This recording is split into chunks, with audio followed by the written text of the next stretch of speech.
My next guest has not only reported on deep state spying on American citizens, she's actually been a victim of it.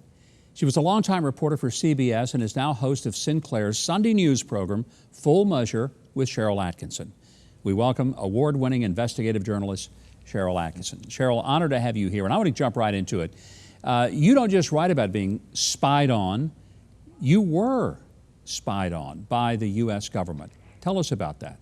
Some intel sources came to me and told me I was likely being surveilled because of the reporting that I was doing, a lot of government watchdog reporting, as I always had. And long story short, I was able to find some special intel forensic sources who looked at my computers and devices and found a long-term monitoring surveillance effort with government spyware, with government IP addresses used that didn't belong in there, to monitor my keystrokes, to get into the CBS computer system. Someone planted classified documents in the computer, and we were able to find forensics with great certainty as times and dates and exactly what they did. Here's what I don't understand. Why wasn't there a public outrage from your colleagues in the media? Because this is the kind of thing that is a total shredding of the First Amendment of the Constitution of an independent press. I will postulate something to the people watching. The 2016 shenanigans by the intelligence community was not about 2016. It was not about they hated Donald Trump out of the blue. According to sources that I have in reporting that had already been done, they were panicked at the notion of a Donald Trump coming in outside the establishment with Lieutenant General Michael Flynn, who used to head the Defense Intelligence Agency, and it was known they were going to clean house of some of these surveillance abuses that have been going on a long time. So there was panic. Sharyl, there was a big harumph on Capitol Hill when Bill Barr used the term spying, and people said, oh no, we don't do spying. James Comey came out and was just aghast that that word would be used. What other word would fit for what has been done by our own government against private citizens like you, other journalists, and candidates for office? There are two possibilities. Either they really thought Donald Trump and his associates were Russian agents, which Robert Mueller said isn't true. So they were either really thought it and were entirely misguided, lacking in judgment, leading our intel agencies and yet distracted by these crazy tinfoil hat, conspiracy theories they had that proved to be incorrect, or there was corruption involved. And I really think those are the only two possibilities that you can draw from the outcome of all of this, with Robert Mueller himself saying there was not only no conspiracy or collusion, but no coordination of any kind, he found, between any American and any Russian.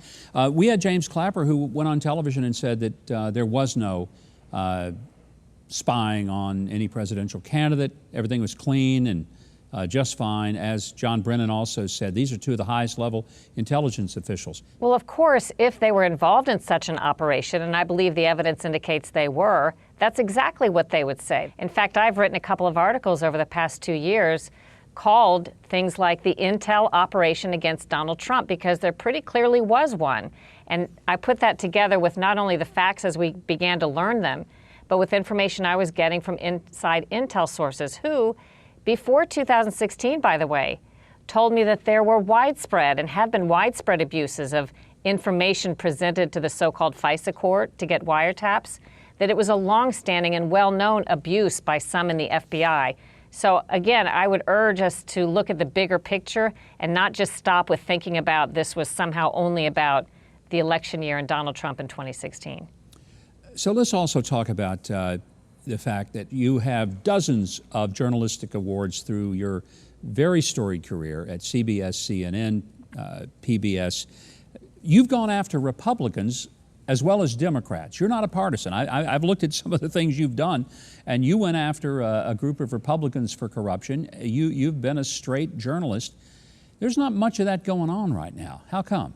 I think there are a lot of reporters that want to do this, but I think our industry has been co-opted by political and corporate interests, which I wrote about in my book, The Smear, who have made it where only the narrative they want to get across is the one that's promoted and encouraged and the ones that you see on television so much. I mean, that's what I discovered at CBS, why I left ahead of my contract. The last couple years there, they did not want what they had wanted all the previous years. They used to want the truth and the facts as you saw them when you reported them on the ground. But It came to be where they wanted to fulfill preconceived notions. I would say that they used to write little movies in their head at the beginning of the day and tell you what the story would have to say, and that you would have to find characters who would say certain words and phrases in your story. And if you came back to them and said, that's not what happened, that's not what I found, or even that's not true, they didn't want the story. I hope you continue doing what you're doing. I have no doubt that you will. I'd love to have you back because your perspective is extraordinarily important for all of us. And I want to thank you for being with us. Well, thank you for having me. I appreciate your concern. All right, to get real news, be sure and watch Sinclair's Full Measure with Sharyl Attkisson. It's on every Sunday. And for her latest reports online and her best-selling books, Stonewalled and The Smear, visit SharylAttkisson.com.